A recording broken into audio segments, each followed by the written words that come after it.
Bismillahirrahmanirrahim. Assalamualaikum warahmatullahi wabarakatuh. Selamat bertemu kembali bersama Asgar Sel Official. Selamat pagi dan semoga hari ini selalu dalam keadaan sehat semuanya.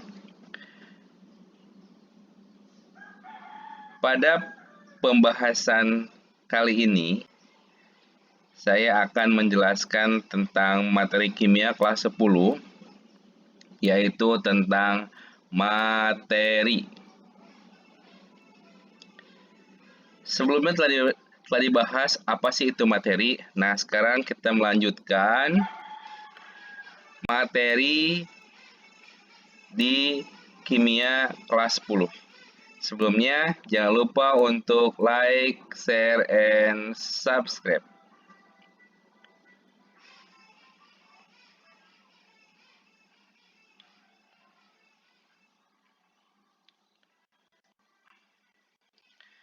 Yang akan kita bahas di materi selanjutnya adalah tentang wujud materi.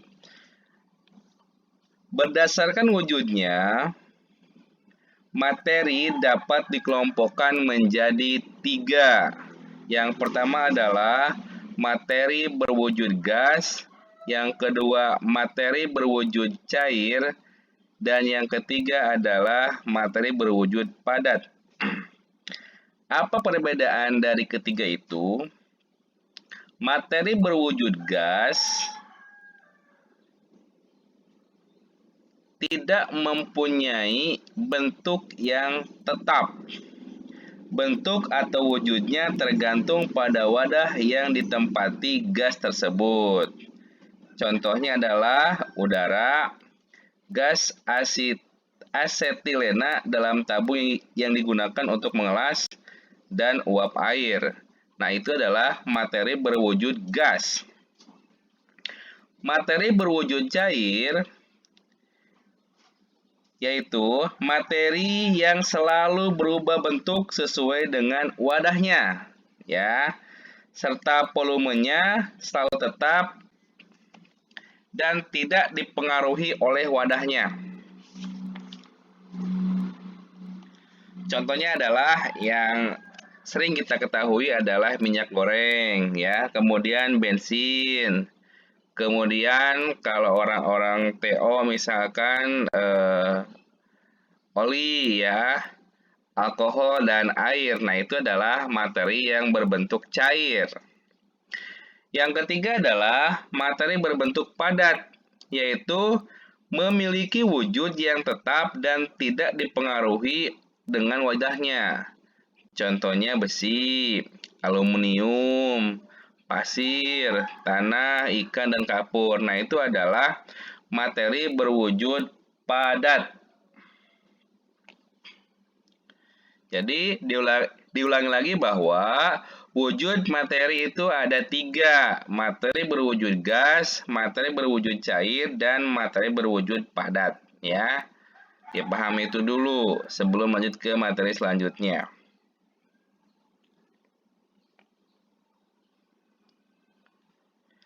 Selanjutnya adalah sifat materi. Sifat materi dibagi menjadi 2. Yang pertama adalah sifat fisis, yang kedua adalah sifat kimia. Nah, di bahasan yang pertama adalah kita bahas sifat fisis dulu, ya. Apa sih itu sifat fisis? Sifat fisis adalah sifat zat yang berhubungan dengan perubahan fisika zat tersebut. Jadi ulangi lagi, sifat fisis adalah sifat zat yang berhubungan dengan perubahan fisika zat tersebut. Nah, sifat fisis ini lebih banyak berhubungan dengan indera kita, ya. Indera penciuman, indera pengecap, penglihatan. Nah, itu ada 6 contoh sifat fisis. Yang pertama kita lihat dari warnanya. Kalau dari warna, kita berkaitan dengan penglihatan kita. Contohnya misalnya buah pisang yang berwarna hijau, itu yang masih muda atau belum matang. Dan yang berwarna kuning itu sudah matang. Nah, itu adalah sifat Pisces ya, pada pisang. Kemudian rasa. Berkaitan dengan indera perasa atau lidah. Contohnya garam dapur pasti asin, gula manis. Nah, itu adalah sifat materi. Bau berkaitan dengan indera penciuman atau hidung ya. Contohnya harum bunga melati misalkan, atau harum parfum misalkan ya. Kekerasan, maksudnya kekerasan ini adalah berkaitan dengan keras atau lunaknya suatu materi. Contoh misalnya casing komputer kan keras. Nah, itu tergantung dari kekerasannya. Pembungkus kabel charger misalnya lunak atau lentur. Nah, itu termasuk ke dalam kekerasan. Kemudian, kemagnetan berkaitan dengan kemampuan untuk dipengaruhi oleh medan magnet. Ya, jadi itu adalah kemagnetan. Yang keenam adalah daya hantar listrik, berkaitan dengan kemampuan materi menghantarkan listriknya. Nah, sebelumnya mungkin kalian pernah mengetahui bahwa ada yang namanya konduktor, ada yang namanya isolator pada daya hantar listrik. Apa sih itu konduktor dan isolator? Dijelaskan kembali bahwa konduktor adalah dapat menghantarkan listrik dengan baik. Contohnya adalah besi dan tembaga. Nah, misalkan kayak di PLN itu kan yang di atas kita lihat bahwa kabel-kabel itu adalah termasuk dari tembaga ya. Kemudian isolator. Isolator adalah tidak dapat menghantarkan listrik. Contohnya adalah kayu, plastik, dan pembungkus kabel listrik. Nah, itu adalah isolator. Jadi misalkan ketika ada yang terkena kesetrum misalkan, maka kita tidak boleh memegang tangannya langsung dengan tangan, tapi kita boleh menggunakan kayu untuk menariknya agar terlepas dari setrum tersebut ya. Dan itu tidak akan menghantarkan listrik. Kalau kita pegang tangannya, maka kita juga menghantarkan listrik. Dipahami lagi ya, bahwa itu adalah sifat Pisces. Ada 6, ada berdasarkan warna, rasa, bau, kekerasan, kemagnetan, daya hantar listrik ya. Dipahami dengan seksama, dipahami dengan baik, dibaca lagi ya. Tadi sifat materi ada 2, yang selanjutnya adalah sifat materi, sifat kimia. Apa itu sifat kimia? Sifat kimia adalah sifat yang menggambarkan kemampuan suatu zat untuk bereaksi dengan zat lain dan membentuk suatu zat yang baru. Itu adalah sifat kimia. Nah, sifat kimia ini dibedakan menjadi 3. Yang pertama adalah keterbakaran, kemudian ionisasi, dan reaktivitas. Apa itu yang bisa dijelaskan tentang keterbakaran? Nah, sifat keterbakaran ini adalah sifat yang menunjukkan mudah atau sukarnya suatu zat terbakar. Contoh misalnya di kertas itu mudah terbakar, kemudian besi tidak mudah terbakar gitu ya. Nah, itu pun kayu mudah terbakar bisa. Kemudian ionisasi ya, sifat yang berkaitan dengan proses ionisasi suatu materi. Apa sih ionisasi? Ionisasi adalah peristiwa saat suatu zat yang larut dalam air akan terurai menjadi ion-ion. Nah, itu adalah ionisasi. Kemudian reaktivitas. sifat kimia ini menggambarkan adanya reaksi kimia antara zat satu dengan zat yang lainnya. Nah, peristiwa ini biasanya ditunjukkan dengan adanya perubahan warna, perubahan suhu, terbentuknya gas, dan terbentuknya endapan. Jadi, itu adalah sifat kimia. Ada 3. Yang pertama, keterbakaran, ionisasi, dan reaktivitas.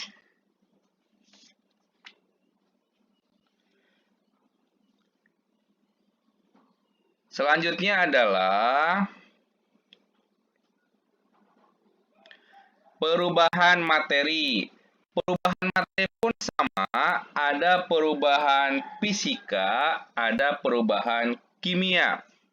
Perubahan fisika adalah perubahan yang tidak menghasilkan materi baru. Perubahan yang terjadi pada perubahan fisika hanyalah perubahan bentuk atau wujud dan ukuran materi. Nah, di sini kita bahas ya, kalian sering perubahan fisika itu ada 6. Yang pertama membeku, kemudian menguap, yang ketiga mencair, yang keempat mengembun, yang kelima menyublim, dan yang keenam menghabur atau defosis ya. Nah, apa sih membeku? Perubahan materi dari bentuk cair menjadi padat. Contoh, kita akan membuat es batu. Nah, itu kamu masukkan air dibungkus plastik, kemudian masukkan ke dalam lemari es. Nah, itu akan membeku. Menguap, perubahan materi dari bentuk cair menjadi gas. Misalnya kalian sedang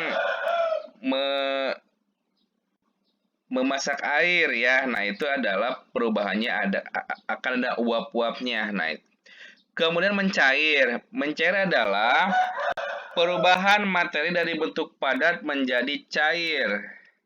Yaitu misalkan kalian udah membuat es batu, simpannya di luar, maka itu akan mencair. Mengembun, perubahan materi dari bentuk gas menjadi cair. Nah, kalau pagi hari itu kamu lihat banyak embun-embun ya di daun-daunan. Kemudian menyublim, perubahan materi dari bentuk padat menjadi gas.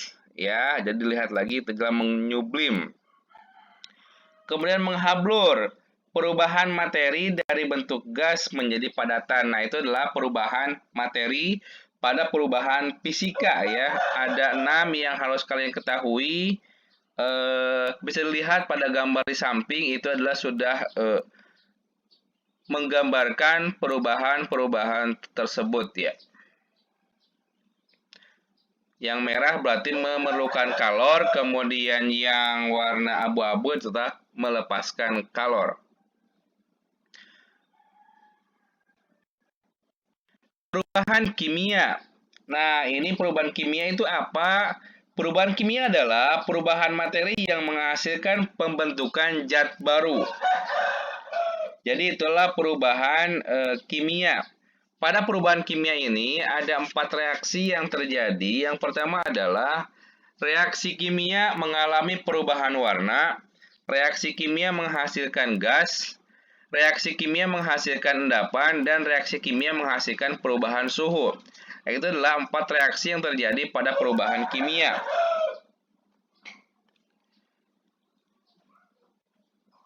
Reaksi kimia menghasilkan perubahan warna.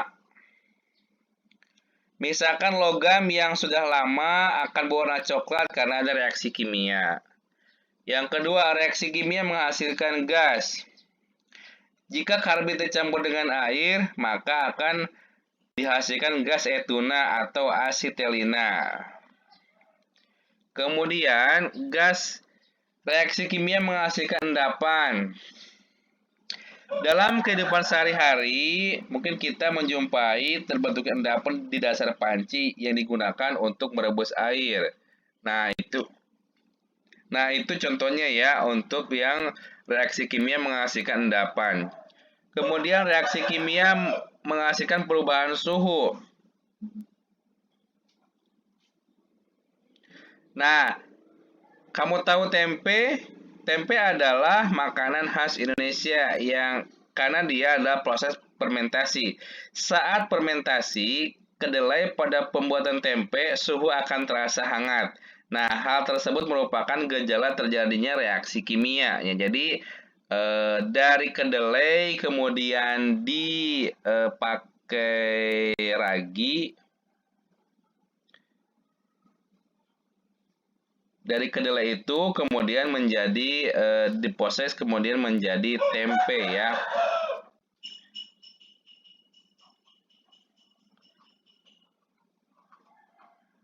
Nah, demikian materi pada hari ini, semoga bermanfaat dan sehat selalu kita semua, diberi kesehatan dan kelancaran dalam menjalani urusannya. Terima kasih. Wabillahi taufiq wal hidayah. Assalamualaikum warahmatullahi wabarakatuh.